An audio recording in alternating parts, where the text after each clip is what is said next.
the pacifying words, uplifting and pacifying words of Grandfather Bhisma, he then wants to know, if I'm to rule, then on what basis should I rule? So he gives the codes that a kingdom is to be conducted by, or a society of people are to be conducted by. A long list of things of how society should be organized, the qualities by which individuals in society should work, and is the duty of the head of state and others in responsible positions to awaken those higher qualities and higher purposes of life and characteristics of living. And anyway, the whole social structure in a nutshell, much longer version in Mahabharata. And I'll go back to text 28. He then described the occupational duties of different orders and statuses of life, citing instances from history, for he was himself well acquainted with the truth. So he gave a long Bhagavatam class. While Bhishma Dev was describing occupational duties, the sun's course ran into the northern hemisphere. This period is desired by mystics who die at their will. That was the last verse that I read in this sequence. So we know Bhishma Dev had this benediction from his father, which means his father was a very powerful person. What father can give a benediction to his son? You don't have to die unless you want to, and you can choose the time that you leave your body. Very powerful king. And very powerful son. So he's choosing to leave at that auspicious time. Now, Bhishma Dev is a pure devotee, and he doesn't require an auspicious time. But he's choosing an auspicious time because it's an auspicious time. If you're going to choose, why not choose an auspicious time?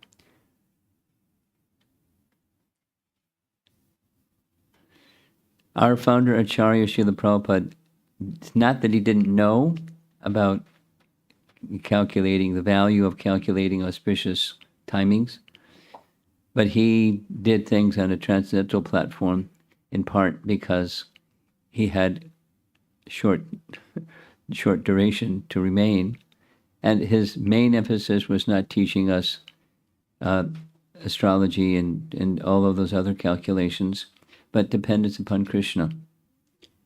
And so he would do things and choose when to do things according to the circumstance without waiting for the auspicious time.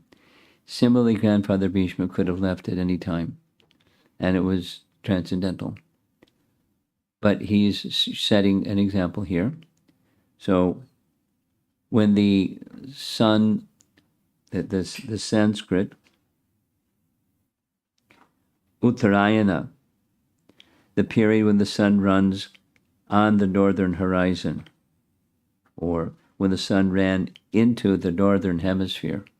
So when the sun starts to move in that northerly direction, meaning Makara Sankranti.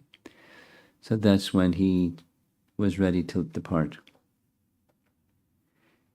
Thereupon that man, this is text 30, that man who spoke on different subjects with thousands of meanings and who fought on thousands of battlefields and protected thousands of men, stopped speaking. And being completely free from all bondage, withdrew his mind from everything else and fixed his wide open eyes upon the original personality of Godhead, Sri Krishna, who stood before him four-handed, dressed in yellow garments that glittered and shined. And it's a long purport with a lot of facts, numbers. Prabhupada is going to paraphrase Bhagavad Gita chapter 8, verses 5 through 15. In the momentous hour of leaving his material body, Bhishma Dev set the glorious example concerning the important function of the human form of life. In italics, the subject matter which attracts the dying man becomes the beginning of his next life. Therefore, if one is absorbed in thoughts of the Supreme Lord, Sri Krishna, he is sure to go back to Godhead without any doubt. This is confirmed in Bhagavad Gita 8, 5 through 15, starting with 5. And whoever at the time of death quits his body remembering me alone, at once attains my nature. Of this there is no doubt. 6. Whatever state of being one remembers when he quits his body, that state he will attain without fail. 7. Therefore, Arjuna, you should always think of me in the form of Krishna, and at the same time carry out your prescribed duty of fighting. With your activities dedicated to me, and your mind and intelligence fixed on me, you will attain me without a doubt. 8. He who meditates on the Supreme Personality of Godhead, his mind constantly engaged in remembering me, undeviated from the path, he, O Partha, is sure to reach me. 9. One should meditate upon the Supreme Person as the one who knows everything, as he who is the oldest, who is the controller, who is smaller than the smallest, who is the maintainer of everything, who is beyond all material conception, who is inconceivable, and who is always a person. He is luminous like the sun, and, being transcendental, is beyond this material nature. 10. One who, at the time of death, fixes his life air between the eyebrows, and in full devotion engages himself in remembering the Supreme Lord, will certainly attain to the Supreme Personality of Godhead. 11. Persons learned in the Vedas who utter Omkar, and who are great sages in the renounced order, enter into Brahman, desiring such perfection one practices celibacy. I shall now explain to you this process by which one may attain salvation. 12. The yogic situation is that of detachment from all sensual engagements, closing all the doors of the senses and fixing the mind on the heart and the life air at the top of the head. One establishes himself in yoga. 13. After being situated in this yoga practice and vibrating the sacred syllable Om, the supreme combination of letters, if one thinks of the Supreme Personality of Godhead and quits his body, he will certainly reach the spiritual planets. 14. For one who remembers me without deviation, I am easy to obtain, O son of Pritha, because of his constant engagement in devotional service. And the final, 15. After attaining me,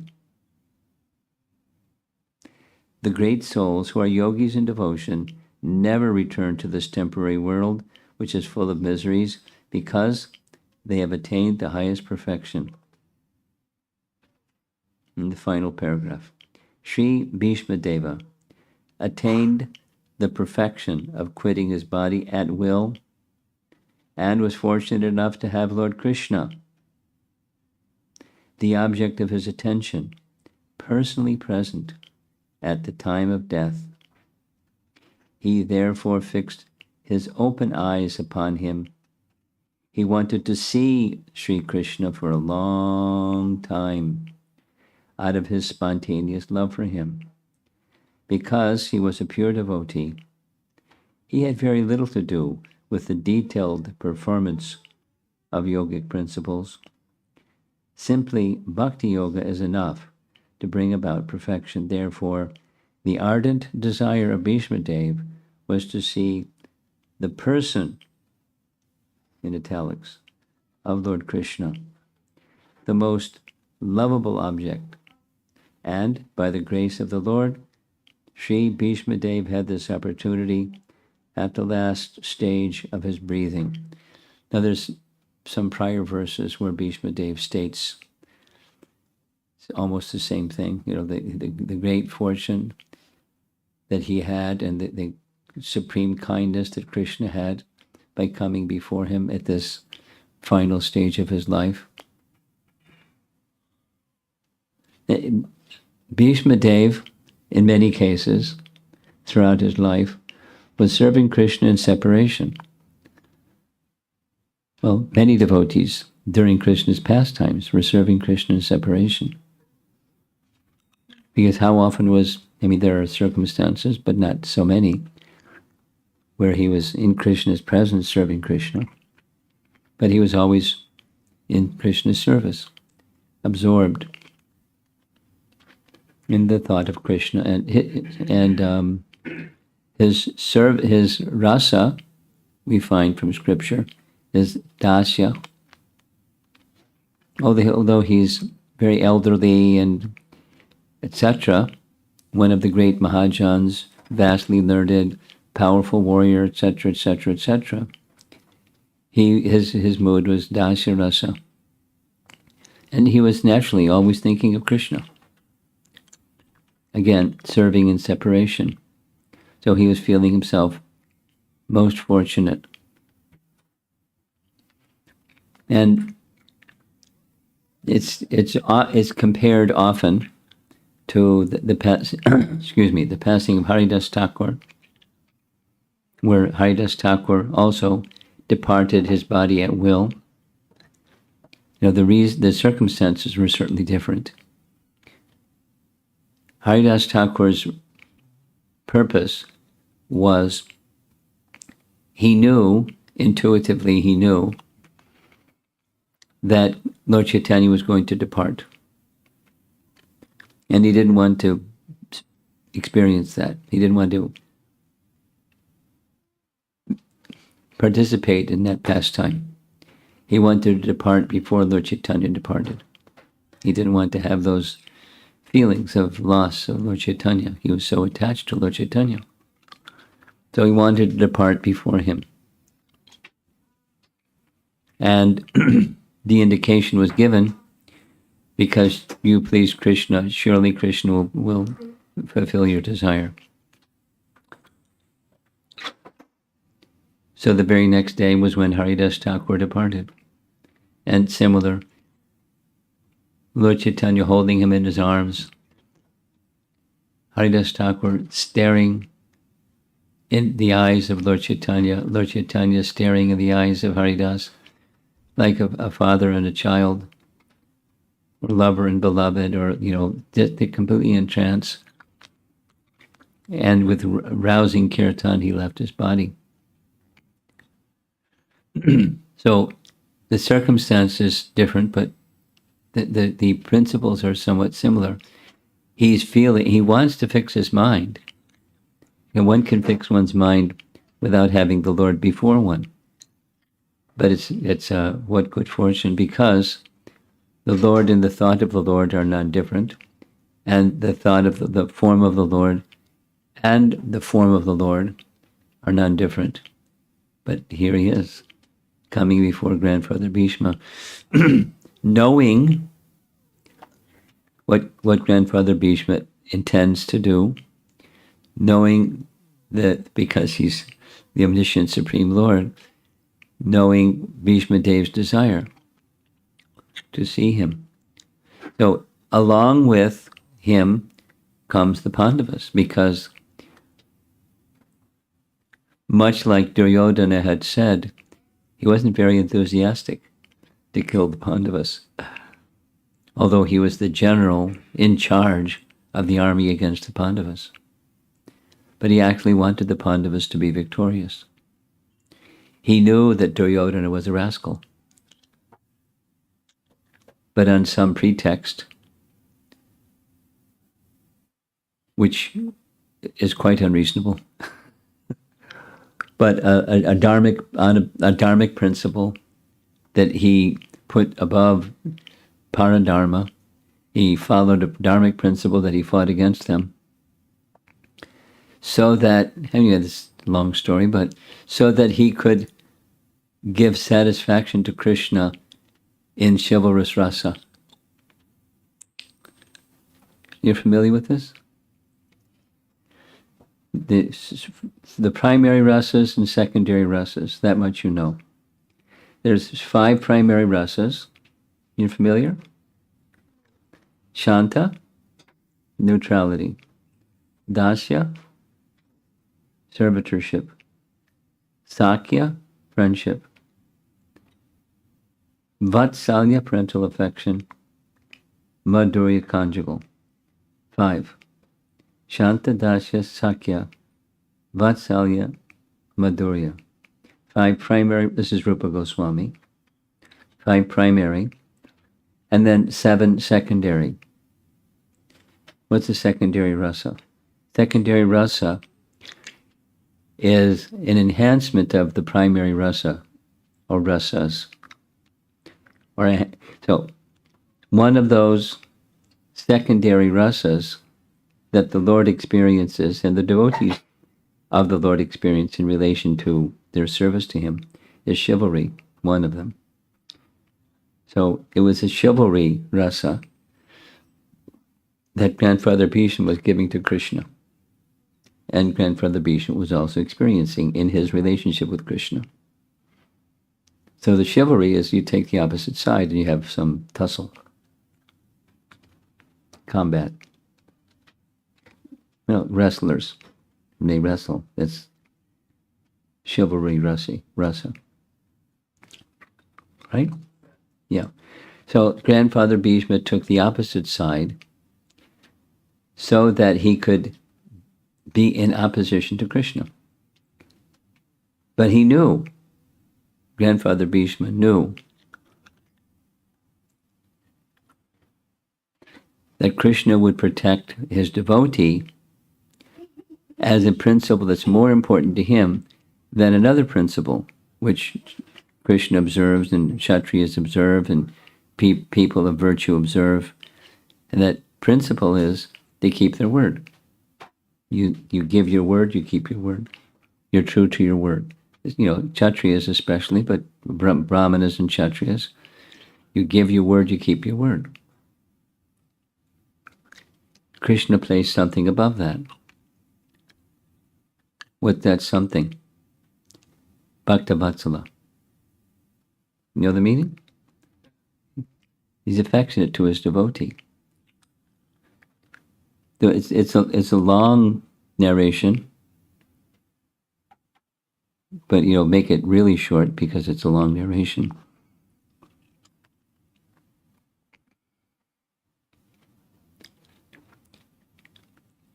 Grandfather Bhisma got the name Bhisma because of his great vow. That he had, when he was born, as the son of Santanu and Ganga, he was given a different name. What was that different name? Deva Rata. So when he took a vow on behalf of his father, Deva Rata took a vow on behalf of his father. My father wants to marry Satyavati. So you're the father of Satyavati. You're a fisherman. He's the king. He wants to marry your daughter. Please give permission for your daughter to marry my father. No. A fisherman's daughter cannot marry the king? Well, Satyavati had been given some benedictions by Parashara Muni. Correct? You familiar? Not so clear. Let's go back, little Puranic history. Parashara Muni wanted to cross a river.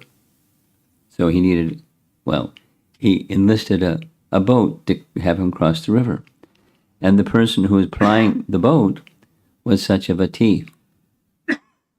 Satyavati was given the service of taking boats back and forth across the river because her father thought, so if she gets the chance to take a sadhu across the river, she'll get some piety.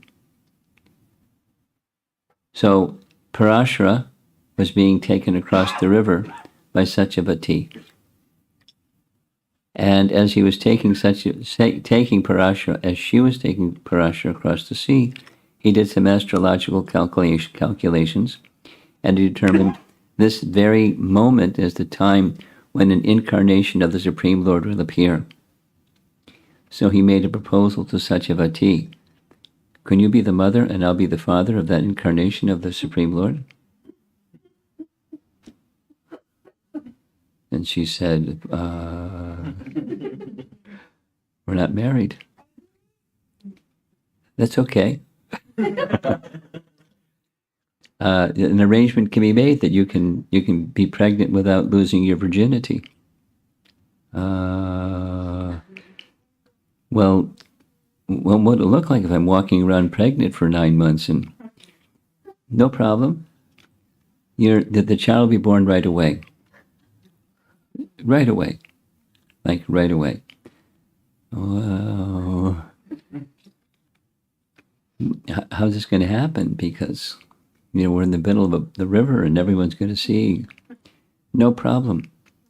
I'll create an island, a mystical island that no one can see us. Dvipa. Dvipa means island. Krishna, Dvaipayana Vyas, was born. He was born on a dvipa, fathered by Parashara, and the mother, Satyavati. So Vyasa was born. It's important. When Vyasa was born, he was fully mature. It was like poof. And he came before his mother with folded palms, said, if you ever need me in the future, just call my name. So she called his name when she needed him. Satyavati became the mother of Vyasa. And so he gave 2 benedictions. You have 3. You'll become very beautiful. You'll be very, very fragrant, because the fisherman's daughter is known to be very fragrant. And you'll become the mother of a great personality. You'll become the mother of a king. Parashara, benedictions. Satyavati went back and said, hey, Dad, check out the smell. This is what happened today. You won't believe it. So the father was convinced, my daughter is going to become the mother of a king. So when Santanu became very attracted to the same fisherman's daughter, he went to the fisherman and asked for the hand of his daughter. He said, no, you can't marry my daughter, because my daughter is going to be the mother of a king, and you already have an elder son, Devarata. So no. And he became very morose, and his son understood. He asked, why is he morose? So he went to the fisherman. Please allow my father to marry your daughter. No. Well, I understand the reason is, I'm already his firstborn son, so I'm entitled to the throne, so I'll take a vow. I won't become king. He said, no. Why not? Because if you marry and you have a child before my daughter has a child, then your son will become the king. So here's vow number 2. I'll never marry. It's important. He took a vow, I'll never marry. And, okay, my daughter can marry your father. So his father heard that now I can marry Satyavati because you took these 2 intense vows. So from this day, you'll be Bhisma. Terrible vow, great vow. The upholder of a great... So throughout his life, he wouldn't break his vow. Even when... Which was it? Was it Amba, right? Amba? Amba wanted him to accept her. He said, no, I've taken a vow. She did many, many, many things. She went to Parashuram, who was the guru for fighting skill of Bhisma. So Parashuram said, either you marry this girl or you fight me. He said, I can't follow an instruction that says I break my vow.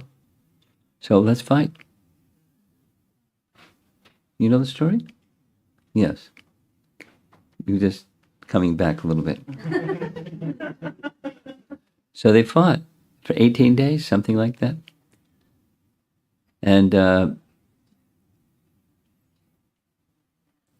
Parashuram heard a voice from the sky saying, you can't beat him. He's Vasu. So just like drop your weapons. So he dropped his weapons. The battle was over. Because he wouldn't break his vow. He'd rather fight Parashuram than break his vow. He was a powerful fighter. But then Krishna made Bhisma break his vow. You know that one, right? You think so? Kind of. So, during the Kurukshetra battle, some days of fighting, and Duryodhana went to grandfather Bhisma. You're the commander-in-chief of our army, and you could easily defeat the Pandavas, but you're not even trying, because you have more affection for them, which is true, than for, being our commander-in-chief. Very well. Here's 5 arrows, and I'll take a vow. Tomorrow, with these 5 arrows, I'll destroy the 5 Pandavas. You keep them. Give them to me in the morning when you come to see me. You know the story. Now it's ringing a bell? Better? So what happened? At Krishna knew. He said, Arjun, you remember when Duryodhana gave you a pledge? You saved his life from a Gandharva, and he was so grateful that he said, you take any wish you want, and it's yours. Just ask. But you didn't ask. Remember, Arjun? Now's the time. Go ask. Ask for the 5 arrows. So the next morning, when Duryodhana came to pay his respect to grandfather Bhisma, guess what? He didn't have the 5 arrows. Bhisma said, where are those 5 arrows? Arjun came and asked me. I had to give in charity to grandfather Bhisma, or to Arjuna. Immediately Bhisma understood, this is Krishna's work. I, who have never broken my vow, have broken my vow by Krishna's trick. Therefore, I'll take another vow that before the sun sets today, I will kill Arjun, or Krishna will break his vow. Chivalry, secondary rasa. Remember? Primary, dasya. But he wants, he knew what Krishna would do. Krishna would break his vow to not fight. His vow was to not fight. But he was ready to fight, to protect.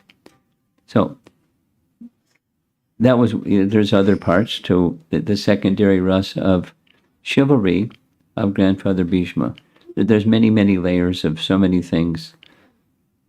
But he, a very intimate devotee of Krishna.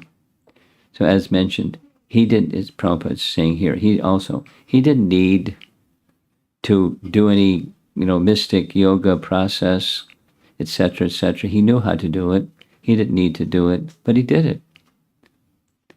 It's something like, it's not the same, but it's something like in the 10th canto of the Srimad Bhagavatam, when Narada Muni hears that Krishna had married 16,100 queens, along with the other 8 that he had already married, he was really curious. I want to go visit Dwarka and see what's going on over there. So he paid a visit to Dwarka and went palace to palace to palace to palace, and he experienced that many Krishnas and that many palaces doing different things during the same time of the day, although it appeared to be at different times of the day. You follow? So the next chapter describes Krishna's daily activities, what he did each morning, and then etc., etc. So one of the things that Krishna did every morning, he did many things every morning, but one of the things is he performed the yagyas propitiating the demigods. What? Could you say that again? Every morning, Krishna performed yagyas propitiating the demigods. But wait a minute, he's the Supreme Lord, and not only that, he says in Bhagavad Gita, this is for less intelligent. So why is he doing that? It seems like that's what people, Yadashrachi Shesh says, Tadevi Torojino, so if you do that, then people are going to do that. So why is he doing that? And he's saying it's for less intelligent. Well, it's in the Vedas, and he's setting standards. Even as in the Vedas, those indirect methods have a purpose. The purpose is elevation and bringing one to the stage, qualifying one, potentially at least, to come to the stage of direct.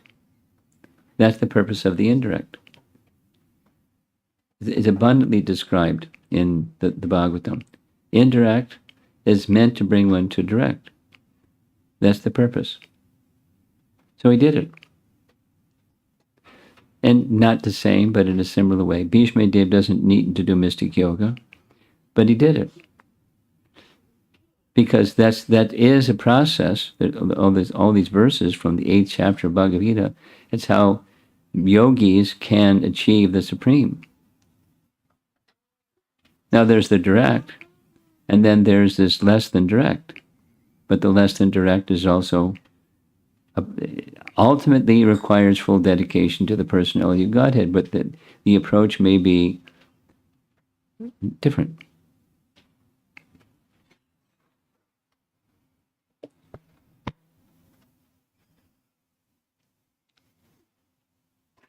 And one of the big differences is because Bhisma Dev is Bhisma Dev, and the circumstances were what the circumstances were, by his own choice, Krishna came to be present before Bhisma Dev. And when here's text 20 from this chapter.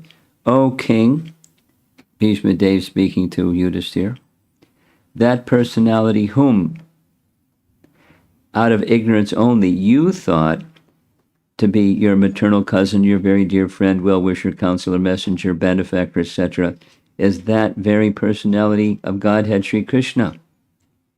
Being the absolute personality, he is present in everyone's heart. He is equally kind to everyone. He is free from the false ego of differentiation. Therefore, whatever he does is free from material inebriety. He is equibalanced. Yet, despite his being equally kind to everyone, he has graciously come before me while I am ending my life, for I am his unflinching servitor. The personality of Godhead who appears in the mind of the devotee by attentive devotion and meditation and by chanting of the holy name releases the devotee from the bondage of productive activities at the time of quitting the material body. So he's giving, this is topics related to attaining the Supreme. And, you can attain the Supreme during your lifetime, and you can consciousness-wise cultivate that consciousness and then attain the Supreme based upon whatever Yam Yam Vapi Smaram, the same chapter 8 verse, whatever the mind is fixed on at the time of death. So what's it likely that the mind is going to be fixed on at the time of death? It's what your life is made up of. Like a jamil.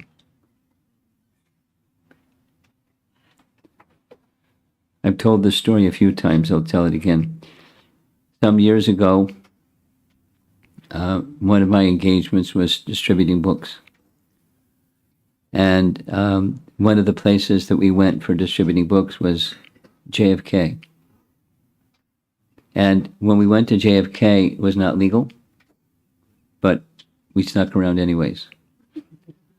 We went through, here through all the terminals in JFK. And there were 2 or 3 of us that went, and during a certain period of time, there was just me. So I just would go alone, take the F train to the A train, the A train to the end of the line, and then the Q10 bus to the airport. And then going back home, it was Q10 bus to the end of the F train, end of the A train to the F train. So you had to switch from the F to the A, or the A to the F. So one evening coming back, I got off the A train to get the F train to go to the temple. And there was a man stretched out on the subway platform. And he was dying. There was a crowd of people around the dying man. And, "Hey man, what do you want?" It was like his last words. "I want a cigarette." Get the guy a cigarette, get the guy a cigarette.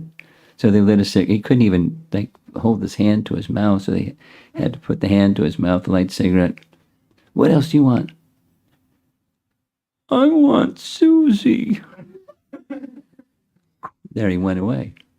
Left his body, wanting Susie, smoking a cigarette.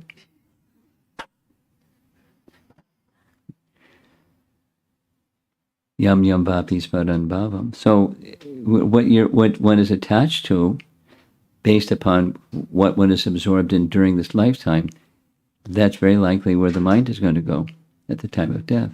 So the practice in this lifetime of where the mind goes is very important. And therefore, hearing of Srimad Bhagavatam, which is all about Krishna, is very important. And just a little sharing, because I was thinking that as I was reading this purport. I'll read the purport, part of the purport again. Yeah. This is in italics in the purport, first paragraph. The subject matter which attracts the dying man becomes the beginning of his next life. Therefore, if one is absorbed in thoughts of the Supreme Lord, Sri Krishna, he is sure to go back to Godhead without any doubt. Well, a little sharing. Just before here, I was in Atlanta, and the topic that we were discussing in the evening classes was 10th canto verses, chapters, compliments of Shatarupa. Many of the images, the work she did, and then many embellishments I added, but we just covered Krishna's pastimes. And I can tell you from that experience, in the mornings I was waking up thinking of Krishna's pastimes. I don't know what my dreams were because I was asleep. But just by, about 2 hours every evening, discussing, looking at beautiful images of Krishna and Balaram and their pastimes, etc., etc., I didn't have to try to think of Krishna. It just thought of Krishna was there. It's just natural. It's very, very natural, etc. So our lives, we have these 5 principal things. One of them is not so easy for us, to reside in Vrindavan. But the other ones we can easily do. Hear Srimad Bhagavatam, chant the holy name, serve the devotees, worship the deity form of the Lord. And we can do those 4 easily. And the more one becomes absorbed or centers one's life around those activities, the remembrance of Krishna becomes very natural. Even with how powerful those activities are, still, the mechanical execution of those things goes on, significantly, not primarily. Still, the potency is there. And so in the evenings, we'll continue with watching Grandfather Bhisma making preparations for being with Krishna and his thoughts. What his body does, what his mind does, what his heart does, and off he goes to Krishna.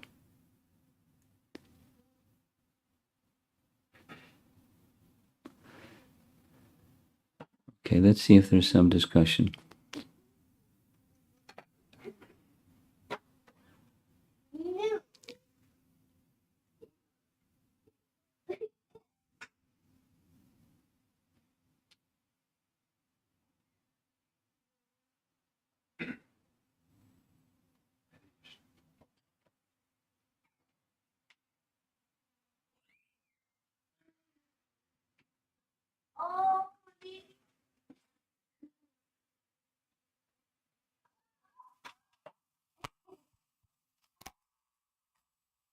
Hare Krishna. You're good. Yes. Thank you, Maharaj, for the very wonderful discussion and class on this. I was curious. Bhishma Dev is a Mahajan. Yes. And in our case, is it more important to keep our vow or follow the instruction of our spiritual master? Because Parashuram, I understand, was a spiritual master. Yes. And so in this case, it seems like he was choosing to follow his vow. Well, he chose to follow his vow because the instruction was against religious principle. The instruction was marry this girl. But that marry the girl was against the principle that as a Kshatriya he has taken a vow. So that's an instruction I don't need to follow, or I cannot follow. That's an instruction I cannot follow. And there are grounds, according to codes of Dharma, where if an instruction is given that's against religious principle, you're not required to follow it. So that's the path that he chose. So if someone that's, in a senior position, what to speak of guru, that advises you to do something that's against religious principles, you don't follow. You follow your religious principles. That was one of the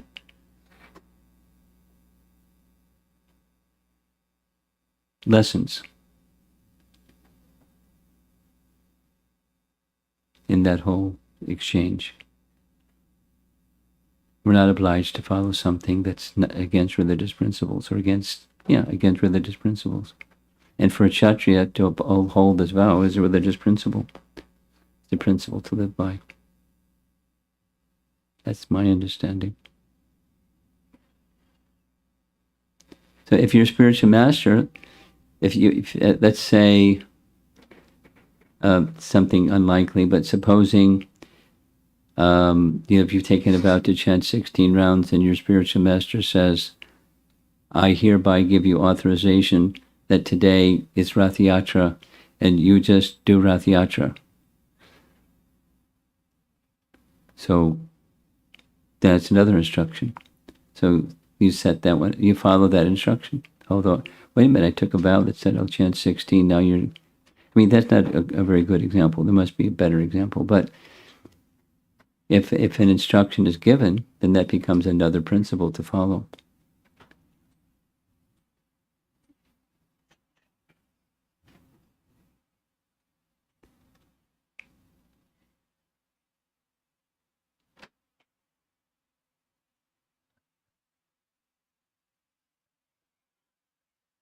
Anything else? Krishna asks Yudhishthira to Huh? Krishna asks Yudhishthira to break his vow Yes. of truthfulness. Yes. So the spiritual master is the representative of Krishna, So do they not have the liberty to tell us to break our vow?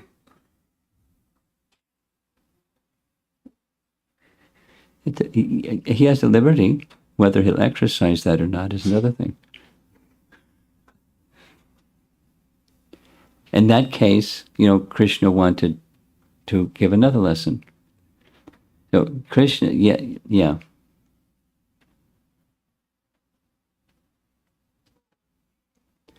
Krishna has that prerogative. The spiritual master, as a representative of Krishna, has similar prerogative, but one has to be very careful when exercising such prerogative. Can you think of some other example? Bali Maharaj is there and Shukracharya. So, but in this case, like Parashuram is perhaps was Bhishmadev seeing that this is a pastime, because Parashuram is Krishna also in some ways. He's one of the Dashavatars. Yeah. I heard somewhere that the one instruction that you are allowed to disobey is of the spiritual master is to get married. And so therefore he knew that was, but I don't know if there's a Shastric source to that. I've heard that also. Yes. No, that's a good one. The 4 Kumaras were asked to marry. They said, no, thanks. And their father, who was also spiritual master for them, the originals, anyway, source of the Vedas, they disobeyed. Is there some injunction in relation to 4 Kumaras or any other one? That's one instruction one may not necessarily comply with if the spiritual master orders you to get married. I mean, Chaitanya Mahaprabhu ordered Lord Nityananda to get married. What about Priyavrata? He was ordered by Brahma to get married because there was a need for it. Yes. After Dhanapal.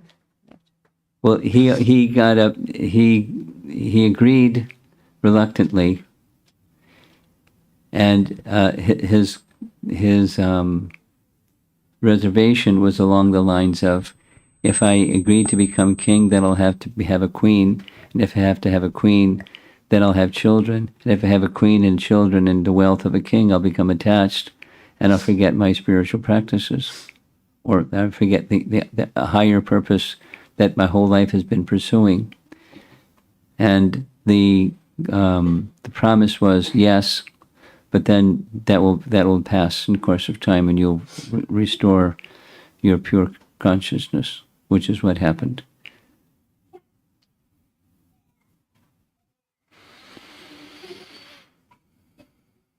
Okay. Churning of topics of Srimad Bhagavatam.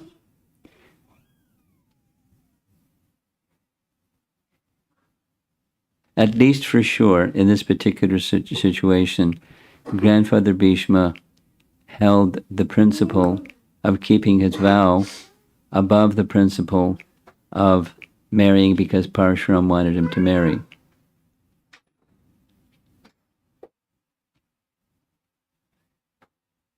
And then, there's other things that one can say. When one is on such a platform as Bhishma Dev was, there were all kinds of other things that were in store for Amba to, do what Amba did and take the role that she played in the Mahabharata, in the Kurukshetra battle, etc.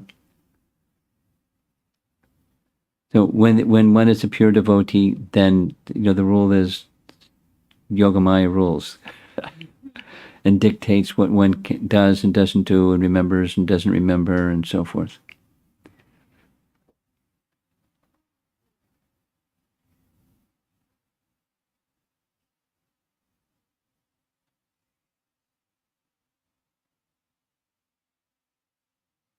I admire the patience of some mothers, like the mother of this little boy out here. You have amazing patience, and he is testing your patience at every moment. I don't know if he's consciously doing that, but it sure looks like it.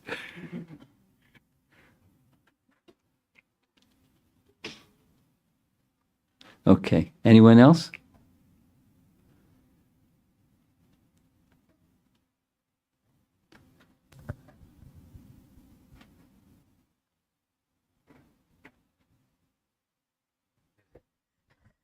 Oh.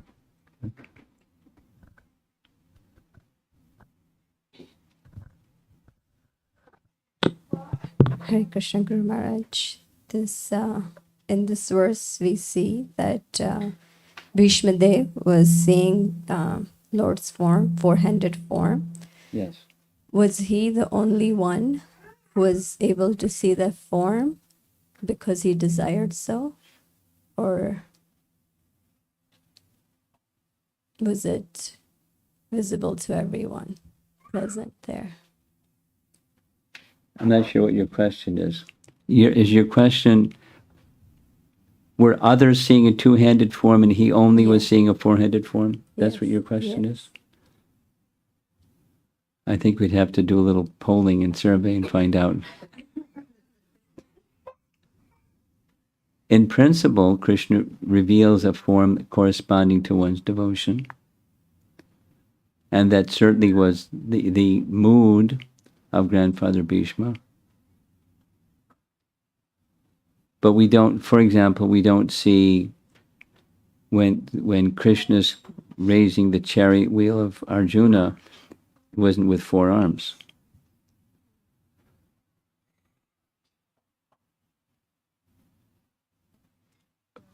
I don't know of any commentary that says one way or the other way, other than these two things. He was a Vaikuntha, his mood was that an awe and reverence mood and a mood of devotion. So he saw, and the other is, Krishna reveals himself according to the devotion that one has for him. He shows that form. So exactly what Grandfather Bhishma was seeing and not seeing, and what everyone else in that situation was seeing and not seeing, I can't say. You know, artists may render whatever they render, but that doesn't mean necessarily that's the way it was, and absolutely that's the way it was. Not necessarily like that.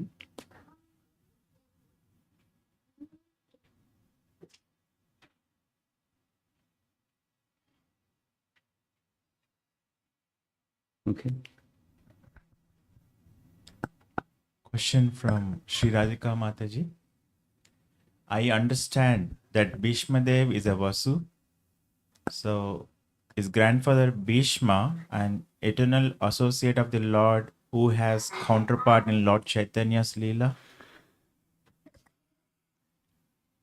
The Vasus it's two short sentences, but I don't understand how they're connected. Vasus do not have a part in Lord Chaitanya's Leela.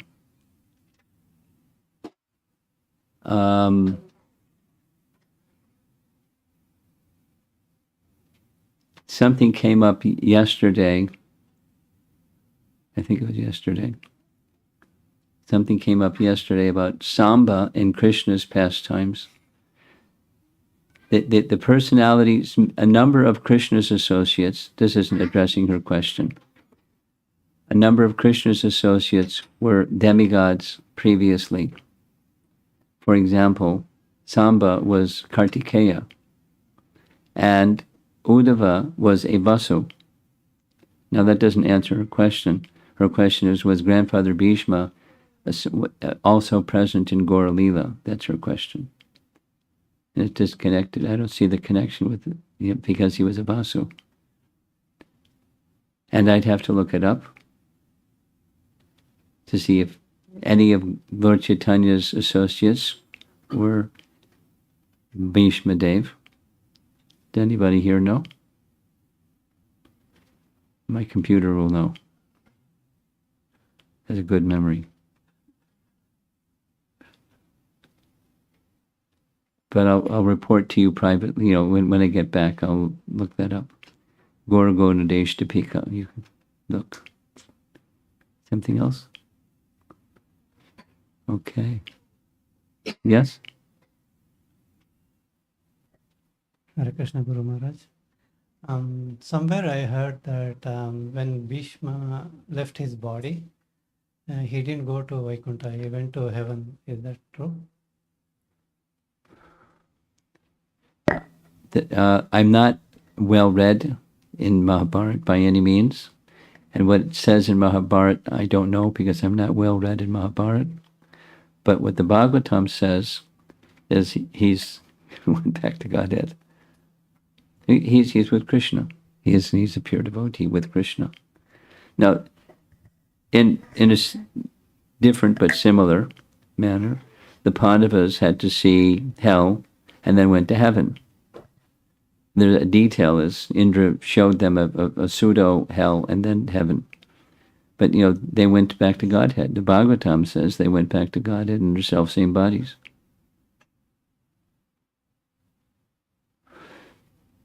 So again, I don't know what if Mahabharata says he went to heaven. I do know the Bhagavatam says he went back to Godhead. He went directly to Krishna. I had the same question, Maharaj, as to whether he went to Vaikuntha or to Golok Vrindavan. Oh, not Goloka Vrindavan. My understanding is Grandfather Bhishma. You know, when we say Krishna, now there are different aspects of Krishna, but he Bhisma Dev, his Ishtadev was Narayana. No, he's a worshipper of Krishna. He's Krishna's devotee, but there are different features and aspects of Krishna. That's my understanding as he went to Vaikuntha. And he was, as we heard over here, attracted to the four-arm form. So if he had his secondary rasa was chivalry and his primary rasa was dasya, then is it so? In case of Arjuna, his rasa was also a friendship and chivalry, maybe? No, No, not really. chivalry specifically because Bhishma was secondary rasas come and go. Primary rasas don't come and go. It's Sthayi Bhav. Dasya. Sthayi Bhav. And then secondary come and go. So Arjuna didn't take opposition to Krishna. There's no chivalry between them. But there was chivalry, let's say, when cowherd boys in Vrindavan would wrestle with Krishna. They're his friends, sakhas. But then they would wrestle. So then that's chivalry. But the primary rasa is friendship. And sometimes. But it's, Sthayi Bhav is steady. Okay? Yes? Hare Krishna Guru Maharaj. My question is about when the different scriptures talk about different things, like maybe kind of somewhat contradictory. Destinations are different, Yeah, like in that? this case, yeah. So is it because the purpose of those literatures are for different? There's different reasons for why there's differences. That's one of them. Is it the people those scriptures are recommended is for? It's for elevating people who are worldly to a higher position. Largely, not entirely, but to a substantial degree. That my understanding is Mahabharata is for everybody. Not necessarily well-educated everybody, but to elevate people to bring their attention to the Supreme and also to teach virtue versus vice. The good guys and the bad guys. The Kauravas, the Pandavas and the Kauravas. Vice versus virtue in the struggle. And virtue will always prevail. in part because Krishna is on their side. But, the details of how to choose a particular course of action, there's details and details and details and details and details and more details. We came across one of these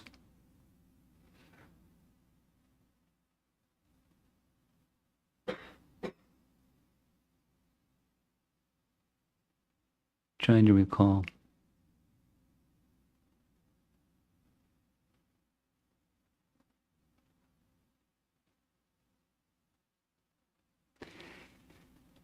A question was, I can't remember the circumstance. A question was being raised, what should be done in a circumstance like this? One of the wise persons turned to Kapila Dev, who happened to be there. What should be done in a circumstance like this? Kapila Dev told an ancient history where, according to the ancient history, it should be done like this. So, then it folded back into the present circumstance. The present circumstance was, should you turn left or turn right? Should you do this make this choice or that choice? And then the conclusion was, based upon principles of Dharma, illustrated in ancient times by such and such, then this is what should be done. So there's a lot of that, kind of vague because I don't have the particulars in my mind. But there's principles of how to live Dharma. And persons who live a Dharmic life, they achieve heaven. And those that don't achieve hell. So because of the mistakes of the Pandavas, they had to see hell, but they were actually, when they went to heaven, because they were so virtuous. And then the Bhagavatam is teaching transcendence. That was, at the end of this purport.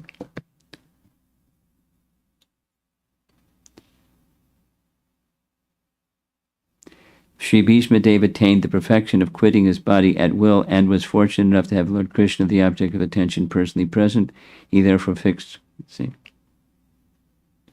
because he was a pure devotee, he had very little to do with the detailed performance of yogic principles. Simply bhakti yoga is enough to bring about perfection.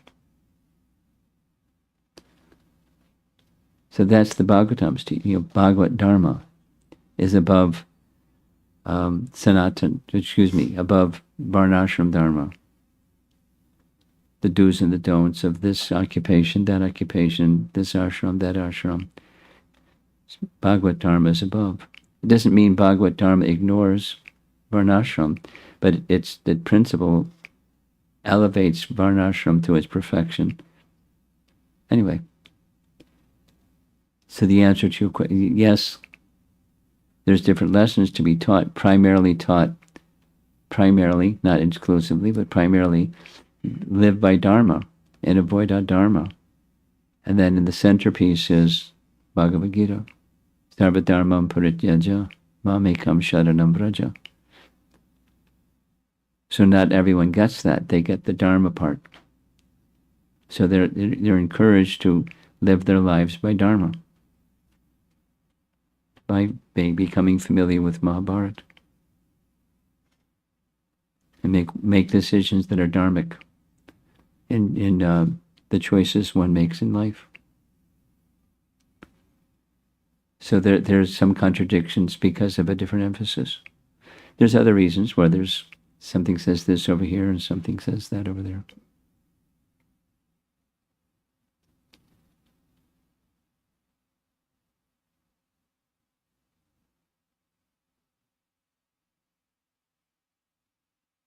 One of the common ones is, in this place it's describing this day of Brahma, and in that one it's another day of Brahma.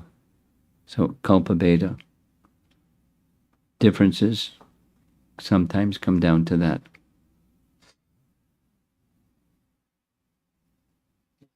Okay.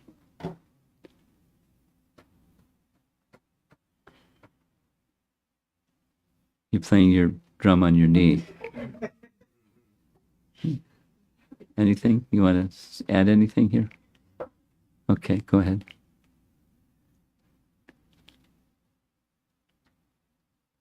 This point, Maharaj, that you're mentioning, the story of the Yudhishthira Maharaj and the Pandavas and the Gandharvas, where they saved Duryodhan from dying from the Gandharvas. Yes.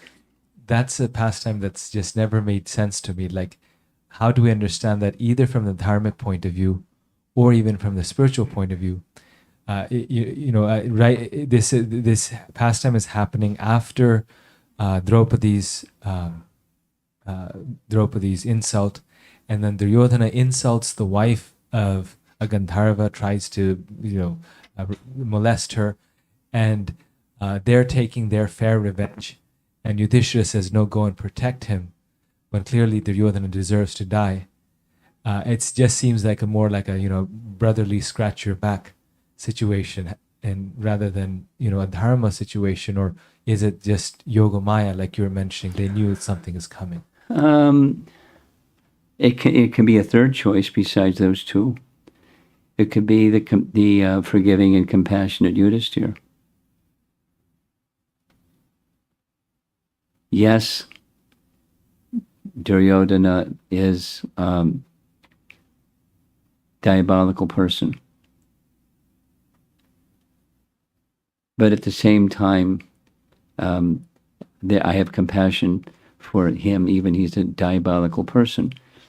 And so rescue him from danger. Now, is that dharmic? Should one, is it, or is the other dharmic? He's just like, he deserves it, so let him get it because he deserves it. You just stand back and let somebody get slammed because they deserve it. That's how you roll the dice, and that's when it comes out. So take your medicine. He's compassionate. My sense is he's compassionate and forgiving. So help him. Now, is there an element of yogamaya? Sounds like it. Because by doing so, then Duryodhana did, you rescued my life, please take some benediction from me. And it became very useful later on. It's part of a bigger drama. So some element. That's my sense. One of the best ways,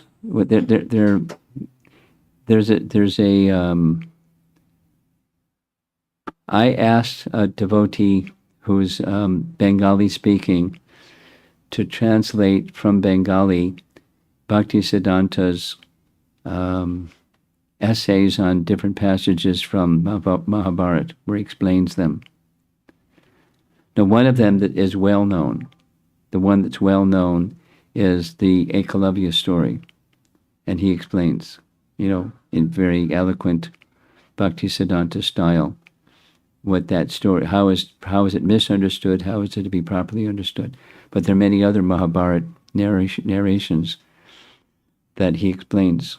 Now, this might be a nice one to ask him, but he's not around to ask.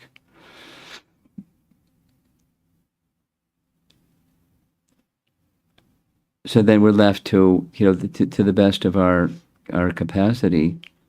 What is there some realization that any one of us have about? He's Yudhishthira's compassionate and forgiving. He's not holding the very bad thing that Duryodhana did. He's not holding it against him, and he's compassionate. He needs help. Help him. So, and yogamaya. Without commentary of our acharyas, we're kind of not convinced about one position or another. Okay. Srila Prabhupada ki jai.